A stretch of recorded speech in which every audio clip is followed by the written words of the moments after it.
जंतर मंतर पर स्टेटहुड के लिए धरना देने की जरूरत क्या? जब मुलाकात प्रधानमंत्री से हो गई, गृह मंत्री से हो गई, रक्षा मंत्री से हो गई, सिविल एविएशन मंत्री से हो गई, धर्मेंद्र प्रधान जो एजुकेशन के मंत्री हैं उनसे हो गई, ये वो तमाम ताकतवर और पावरफुल लोग हैं दिल्ली में। जब आपकी प्रधानमंत्री और गृह मंत्री दोनों से मुलाकात हो गई, उसके बाद जंतर मंतर पर धरना देने का औचित्य क्या, मतलब क्या?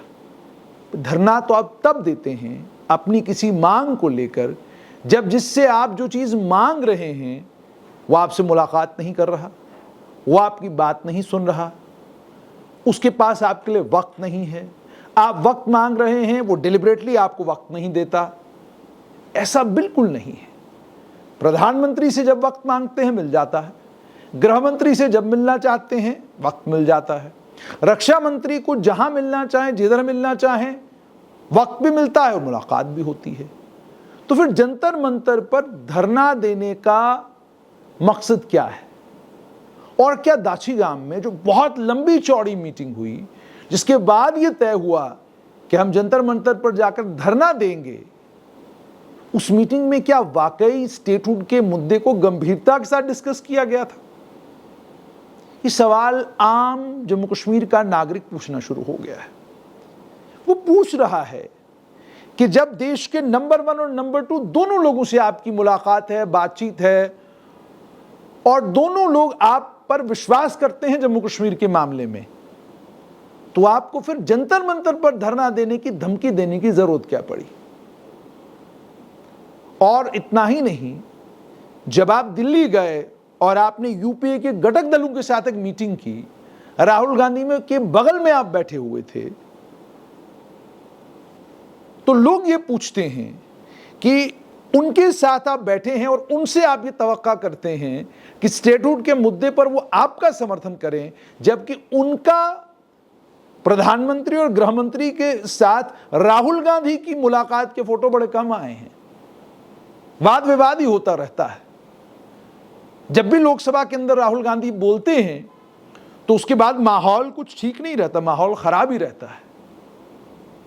लेकिन उसके मुकाबले में जम्मू कश्मीर के मुख्यमंत्री की एक बार नहीं कई बार गृह मंत्री से मुलाकात हो चुकी है, प्रधानमंत्री से मुलाकात हो चुकी है। बिल गृह मंत्री को मूव करना है, उस बिल का समर्थन एनडीए ने करना है, उस समर्थन को इंश्योर कराने की ताकत गृह मंत्री और प्रधानमंत्री के अलावा तीसरे किस आदमी में है?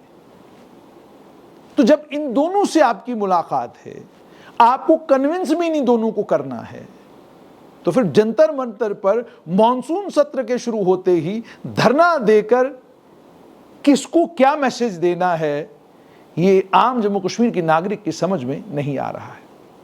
अगर इसका मकसद सिर्फ ये दिखाना है कि हम बीजेपी के साथ लड़ाई लड़ रहे हैं, तो पॉलिटिकल मैसेज चला गया। लेकिन अगर इसका मकसद यह कहना है कि प्रधानमंत्री और गृह मंत्री और बाकी तमाम मंत्रियों के साथ 1-to-1 होने के बावजूद मेरी बात नहीं सुनी जा रही है, इससे जंतर मंतर पर बैठना जरूरी है, तो फिर यह राजनीतिक तौर पर आपकी कुशलता पर, आपकी स्ट्रेंथ पर सवाल खड़े करता है। आप एक कुशल नेता हैं, आप बेहतरीन राजनेता हैं, बढ़िया राजनीति कर रहे हैं, और इसके बीच में अब जम्मू कश्मीर के लोगों को इन परपंचों की कोई जरूरत नहीं है। अहम जम्मू कश्मीर का नागरिक जानता है कि जंतर मंतर पर धरना देने से स्टेटहुड नहीं आने वाली। आम जम्मू कश्मीर का नागरिक जानता है कि प्रधानमंत्री और गृह मंत्री के अलावा तीसरा कोई आदमी जम्मू कश्मीर को स्टेटहुड देने वाला नहीं है। आम आदमी जानता है कि जम्मू कश्मीर को डेवलपमेंट का रास्ता हो, प्रोग्रेस प्रोस्पेरिटी का रास्ता हो, आतंकवाद के खिलाफ लड़ाई हो, अलगाववाद के खिलाफ लड़ाई हो, हर मामले में केंद्रीय गृह मंत्रालय के समर्थन की जरूरत है, जम्मू कश्मीर का आम आदमी समझता है। तो जब इतना समझदार आम आदमी सड़क के ऊपर है, तो फिर यह खबर बनाने की भी जरूरत क्या है कि मानसून सत्र के शुरू होते ही हम दिल्ली में जाकर स्टेटहुड को लेकर धरना देंगे। धरना वहां होता है जहां प्रधानमंत्री मुलाकात ही न देते हों, गृह मंत्री मिलना ही न चाहते हों, रक्षा मंत्री से सालों सालों बात न होती हो, शिक्षा मंत्री दिखते ही ना हो,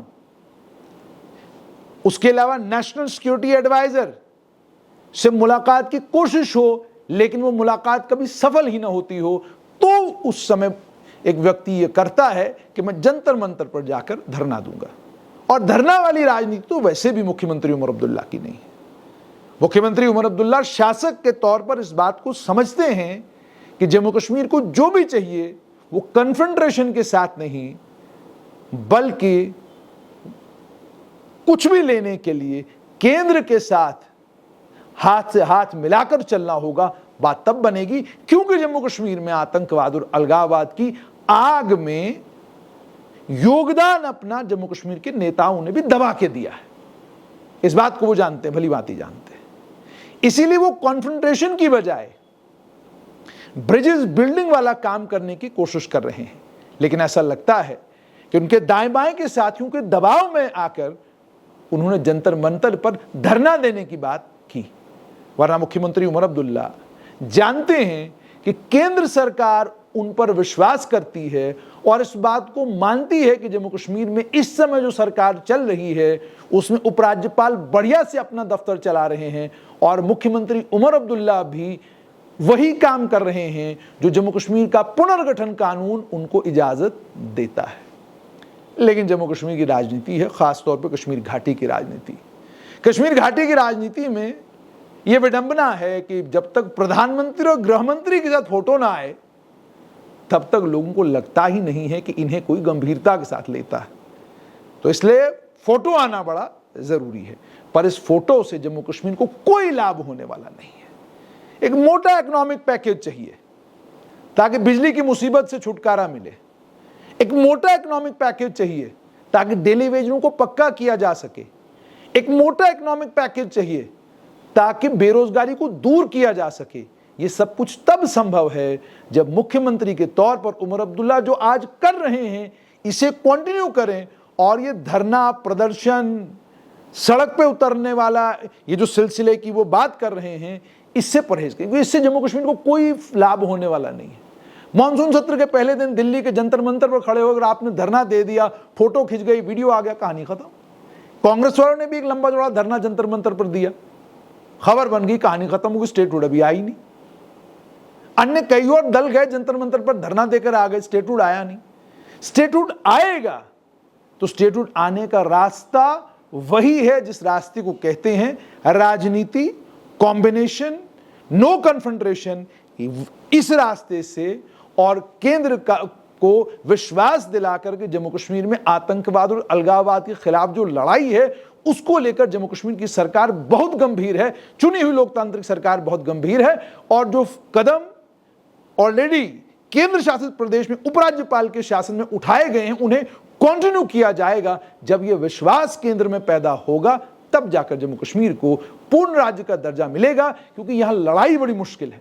यहां लड़ाई इस बात की नहीं है कि कौन सा दल जीतेगा कौन सा दल हारेगा, यहां लड़ाई है कि अलगाववाद और आतंकवाद पर जो नकेल कसी गई है, राज्य पूर्ण राज्य का दर्जा तब दिया जाएगा जब इस बात को लेकर नई दिल्ली में जो विचारक हैं, नई दिल्ली में जो स्ट्रैटेजिस्ट हैं, एनालिस्ट हैं, प्रधानमंत्री और गृह मंत्री, जब ये सब इस बात पर कन्विंस हो जाएं कि अब जो मर्जी जम्मू कश्मीर में हो, आतंकवाद और अलगाववाद राज्य का दर्जा मिलने के बाद भी वापस नहीं आ सकता। जब इस बात का पूर्ण विश्वास केंद्र सरकार को होगा तो ही पूर्ण राज्य का दर्जा मिलेगा।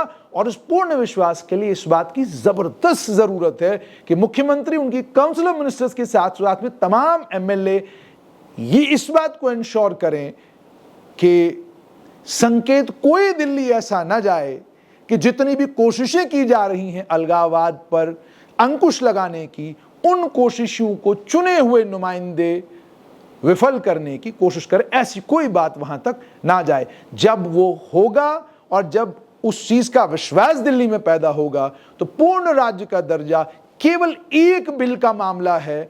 वो बिल कुछ घंटों में पास होकर जम्मू कश्मीर को पूर्ण राज्य का दर्जा मिलेगा और इसको लेकर केंद्र सरकार वचनबद्ध है। ये केंद्र सरकार के बड़े मंत्रियों ने और खुद प्रधानमंत्री और गृह मंत्री ने कई बार कहा है।